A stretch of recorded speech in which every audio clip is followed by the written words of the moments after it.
Assalamualaikum warahmatullahi wabarakatuh. Saya Rizky Nugraha, NRP 521210070 dari kelas Sabci. Kami mencoba mengerjakan tugas pendahuluan 4. Di sini yang pertama yakni konsep dasar part 1, definisi istilah.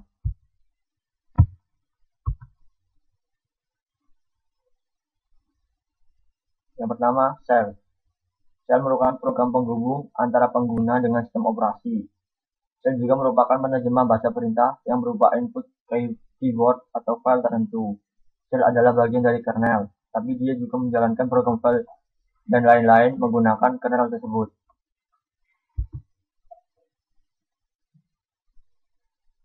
Kelebihan Shell Linux yang pertama adalah kebanyakan konfigurasi sistem dapat dilakukan dari shell command. Yang kedua, Shell memberikan fleksibilitas terutama saat user bekerja dengan banyak file. Yang ketiga, untuk tindakan penyelamatan terhadap sebuah data atau recovery data sistem dan pekerjaan maintenance sistem pada single mode dapat dilakukan dengan menggunakan shell command. Lalu, jenis-jenis shell sebenarnya ada banyak sekali jenis shell, namun di bawah ini diberikan beberapa contoh jenis shell. Yakni yang pertama adalah bash atau born again shell. Pengembangannya BrainFox dan Chet Framing. Lokasinya Free Software Foundation. Lalu ada lagi KSH atau Korn shell. Pengembangnya adalah David Korn. Lokasinya AT&T Bell Labs. Yang ketiga CSH atau C-Shell. Pengembangnya adalah Bill Joy. Lokasinya University of California. Yang terakhir ada TCSH Animos. Pengembangnya Bill Joy. Lokasinya Berkeley Unix.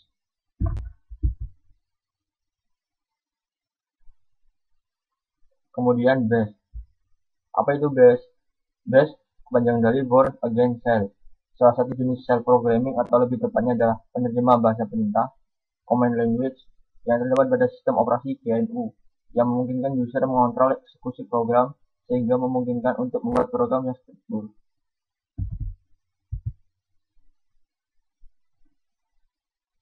Kemudian crontab. Crontab adalah sistem penjadwalan pada sistem operasi Linux di mana memungkinkan user melakukan eksekusi program atau aplikasi sesuai dengan waktu yang ditentukan.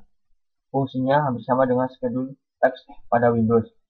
Cara kerjanya yang pertama harus melakukan penyetingan waktu dan program apa yang akan dijalankan untuk execute. Contoh kasusnya misal user ingin melakukan penjadwalan untuk mematikan komputer, buka sebuah program, merestart komputer, dan lain-lain.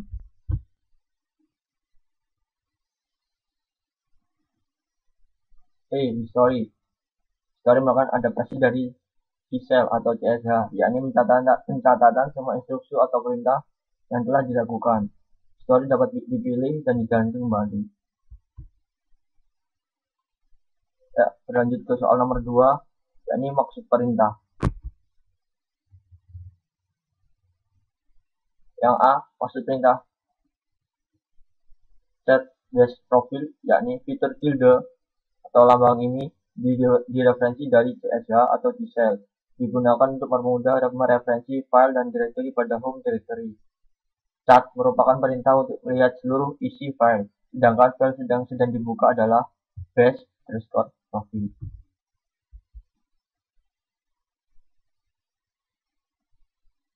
Kemudian yang B, itu hostname.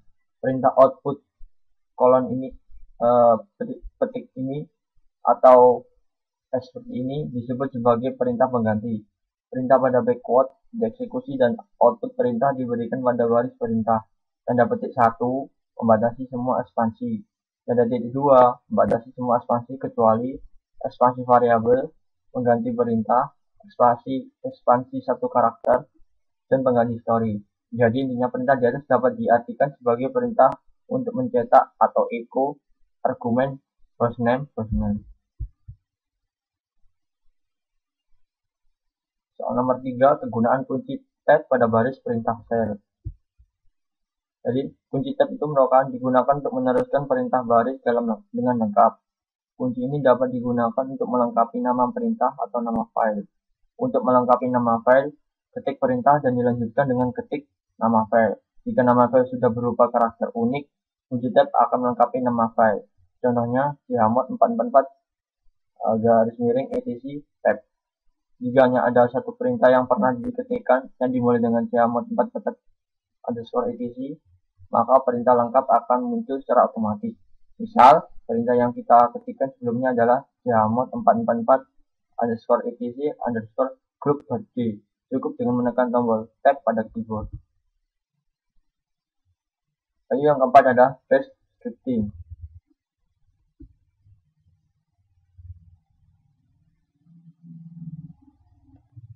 Ya, fungsi variabel dan kegunaannya.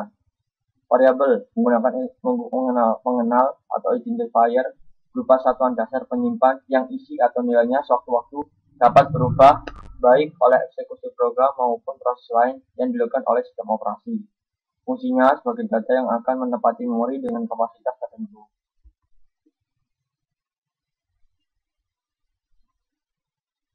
Lalu yang B, cara minta input dari pengguna. Untuk minta input dapat menggunakan perintah read. Contohnya seperti sintaks yang ada di bawah ini. Ya, read pertama untuk membaca variabel nama yang diberikan user. Kemudian akan ditampilkan kita mengetik seperti tanda dolar ini, terus nama variabelnya. Seperti ini.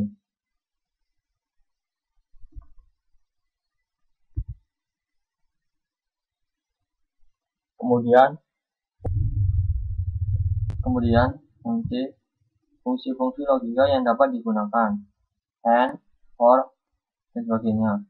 Dalam bash scripting mempunyai operasi matematika yang digunakan untuk mendukung dalam mengambil keputusan, yakni main O, benar jika salah satu statement benar, atau or, jika dua seperti ini. Kemudian main A, benar jika kedua statement bernilai benar, itu and atau tanda seperti ini. Kemudian tanda seru, artinya membalikkan nilai semua statement. Sintaknya statement tanda seru main O statement 2, statement tanda seru main N statement 2, lalu tanda seru statement.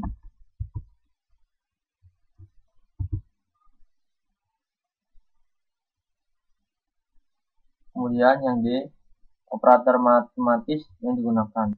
Operator matematika yang paling sering digunakan diantaranya ditambah, kurang, kali, pangkat, bagi, dan modulus.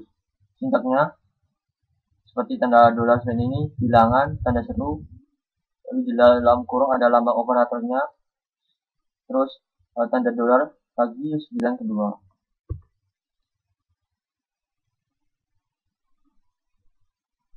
Lalu penggunaan variabel bertipe string dan numerik atau angka. Jadi variabel string merupakan untuk mendeklarasi variabel yang berubah karakternya huruf, sedangkan variabel numerik untuk menampung variabel yang berisi karakterkan angka.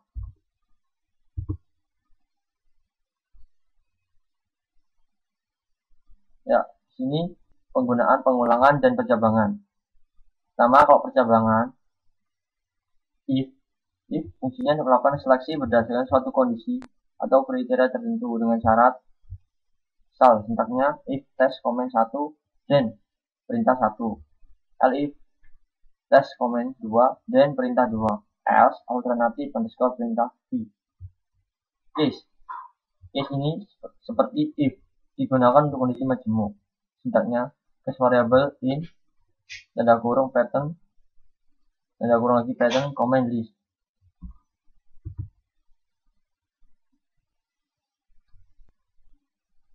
Kemudian untuk perulangan bisa menggunakan for, while, until, dan select. For melakukan perulangan sampai dengan kondisi tertentu. Sintaknya for kondisi dalam kurung in variable do perintah dan. While ini selama kondisi bernilai benar atau zero perintah dalam. While selama kondisi bernilai benar atau zero perintah dalam blok, while akan terus diulang terus menerus. Sintaknya while kondisi do perintah dan. Kemudian until selama halnya seperti while, hanya saja until akan terus diulang selama kondisi salah. Terus yang terakhir select. Select ini berguna untuk pembuatan layout berbentuk menu pilihan. Sintaknya select for name in dan list item list do perintah dan. Ya, demikian soal part 1 pada nomor 1. Soal part 1 nomor 1 sampai 4. Selanjutnya yakni part 2. Yakni konsepnya bash scripting dasar. Yang pertama, buatlah program bash dengan menu berikut. Nama bashnya adalah sapaan. Kemudian akan muncul tampilan hai nama lengkap dan NRP Anda. Menunya ada pindah ke directory desktop, pindah ke directory dokumen, tunjukkan posisi Anda sekarang, pindah ke directory kerja, buat directory baru, lalu ubah nama direktorinya, menghapus directory, tunjukkan versi kernel, tunjukkan nama host komputer, buat sebuah file txt, tunjukkan hak akses Anda, kemudian keluar. Nomor 2, buat script untuk menampilkan waktu saat ini dengan font berwarna merah. Keseluruhan ini dapat kita buat dalam satu pilihan menu. Jadi yang pertama adalah kita masuk ke Ubuntu, kemudian ke terminal, masuk sebagai super user,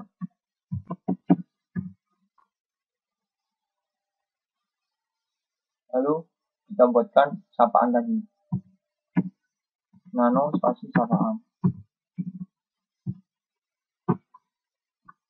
Kemudian yang kita lakukan adalah harus membuat bash script dengan menulis sintaks sebagai berikut. Pada paling atas sendiri kita buat garis miring bin garis miring bash, lalu clear, printf, masukkan nama, nanti akan dibagi sebagai nama, lalu masukkan NRP, akan dibagi sebagai NRP, lalu pas untuk sapaannya ada di sini. Tanda seperti dolar ini merupakan tanda untuk menampilkan read nama dan read NRP yang kita masukkan tadi. Lalu while true akan di looping terus ketika bernilai benar. Do yang dilakukan adalah echo menampilkan sumber daftar pilihan sesuai yang pada soal tadi. Lalu masukkan pilihan Anda, nanti akan dibagi sebagai pilihan. Lalu case-nya pilihan in.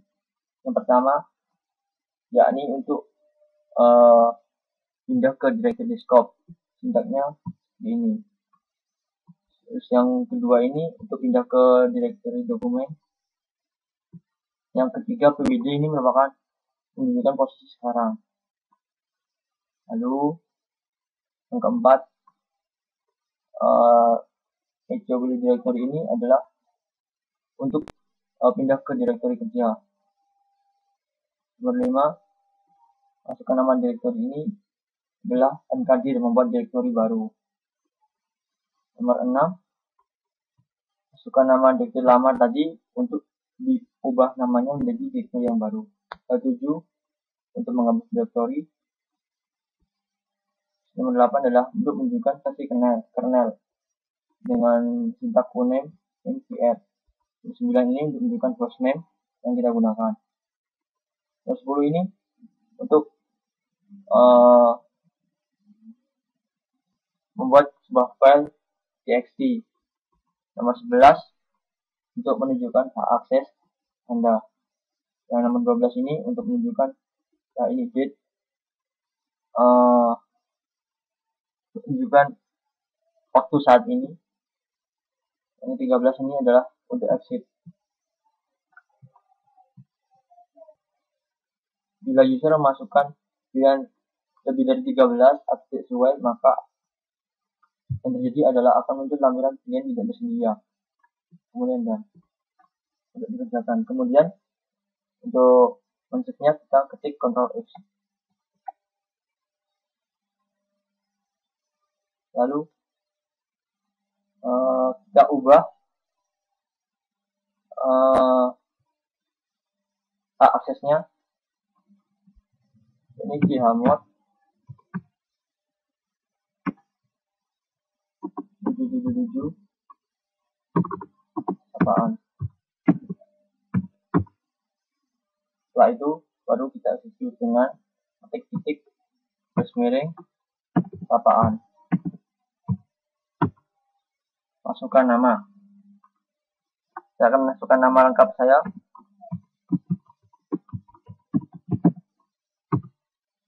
Lalu NRP.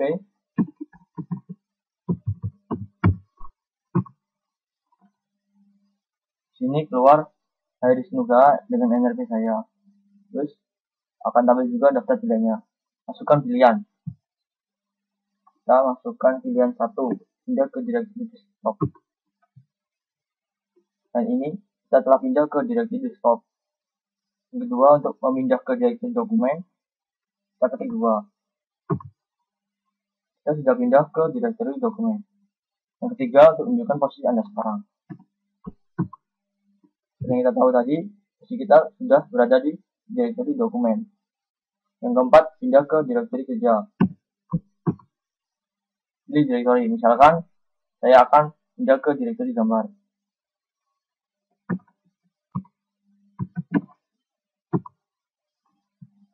Lalu yang kelima, membuat direktory baru. Misalkan kita buat direktory baru dengan nama saya. Lalu mengubah nama direktory. Saya akan masukkan nama direktory yang lama tadi. Saya akan menggantinya dengan direktory baru dengan nama belakang saya. Maka direktory lama tadi yang bernama Rizky akan diubah namanya menjadi Nugraha. Lalu kita akan menghapus direktory tadi dengan mengetik angka 7. Nama direktory yang akan dihapus ya ini Nugraha. Jadi dihapus. Kemudian nomor 8, versi kernel. Kita lihat versi kernelnya adalah ini dia versi kernelnya.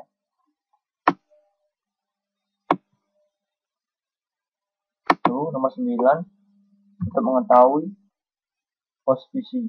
Nama host PC-nya ini rnook main laptop. Terus untuk membuat sebuah file txt, masukkan nama file, misalkan stop. Lalu jelas akses Anda. Apa akses Anda? Kita buka, ya ini sebagai root, sehingga kita bisa mengakses ini. Lalu waktu sekarang, seperti pada soal yang tadi, nomor 2 tadi, buatlah script untuk menambahkan waktu saat ini dengan font berwarna merah. Sekarang, nah ini dia. Ini waktu sekarang dan warna merah. Lalu yang terakhir kita keluar. Kita tekan 13. Dan kita sudah keluar dari base scripting. Kemudian pada part 3, cron tab. Di sini pertama, buatlah penjadwalan yang akan menampilkan ucapan selamat ulang tahun setiap kali Anda berulang tahun. Kemudian dokumentasikan kode program dan hasilnya. Yang kedua, buatlah penjadwalan dari skrip soal part 2 nomor 1 untuk ditampilkan setiap 1 menit sekali. Kemudian, dokumentasikan kode program dan hasilnya. Yang ketiga, buatlah penjadwalan sehingga pada saat user pertama kali login akan ditampilkan pesan selamat datang, lalu nama user. Saya mencoba mencari referensi dari internet. Hal yang pertama diketahui adalah cron tab merupakan kepanjangan di cron table. Struktur perintahnya ada beberapa bintang. Untuk membuat jadwal, tinggal ketikkan cron tab main A. Kita masuk ke terminal, masuk sebagai super user.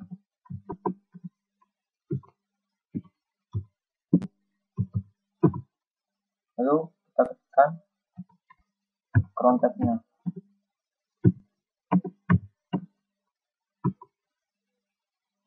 Nah, ini merupakan sebuah struktur dari cron tab di mana di sini akan kita jadwalnya. Ini adalah komennya. Mengenai ini ada beberapa bintang. Maksudnya adalah yang pertama ini bintang yang digunakan untuk menampilkan berapa menit sekali yang ini. Lalu untuk yang ini adalah menampilkan berapa jam. Ini merupakan tanggalnya. Di sini tahunnya. Dan di sini adalah hari apa saja. Apabila dikosongi, maka di sini akan keluar terus setiap hari.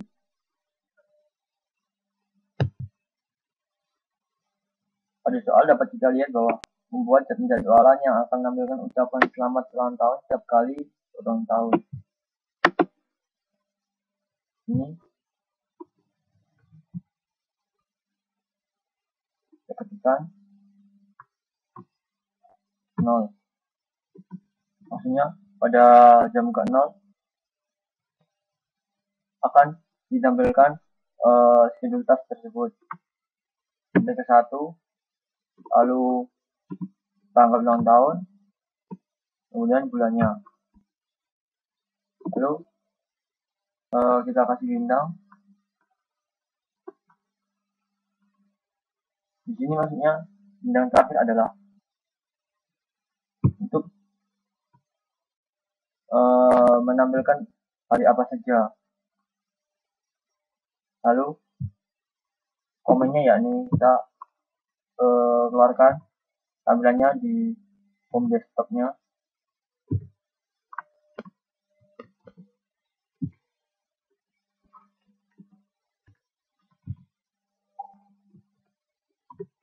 Kita ketikkan ucapan selamat ulang tahunnya.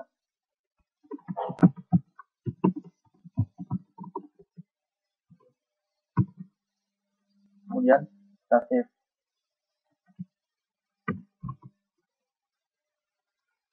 Nah, untuk mengetahui apakah schedule task yang kita masukkan tadi ada atau tidak, tinggal ketikkan contact main health.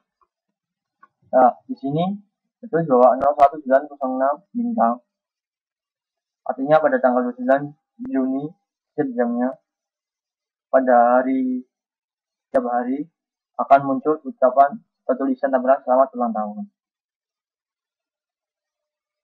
Untuk soal nomor 2, penjadwalan dari skrip soal nomor tadi ditampilkan setiap kali 1 menit. Caranya hanya mengubah pada 0 ini menjadi 1. Jadi kita kembalikan lagi ke editnya. Pada bagian 0 ini kita ganti 1.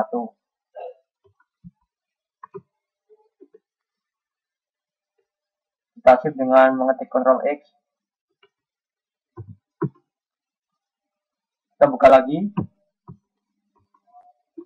Nah, di sini akan tampilan selamat ulang tahun akan muncul setiap 1 menit.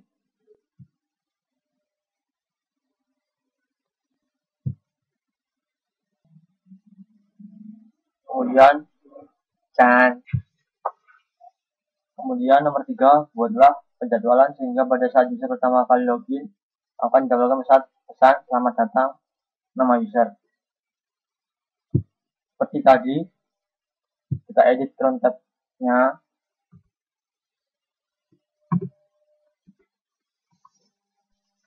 Nah, di sini kita ganti tempatnya ke desktop lagi, tapi di bootnya.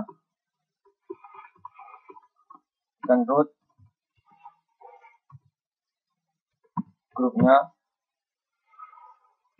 lalu kita tuliskan selamat datang nama.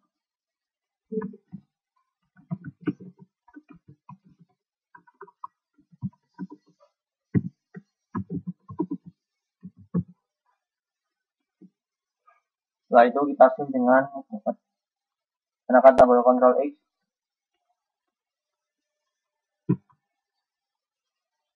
Untuk mengecek apakah content tadi telah berhasil atau belum, kita buka listnya dengan contact main L. dan sukses.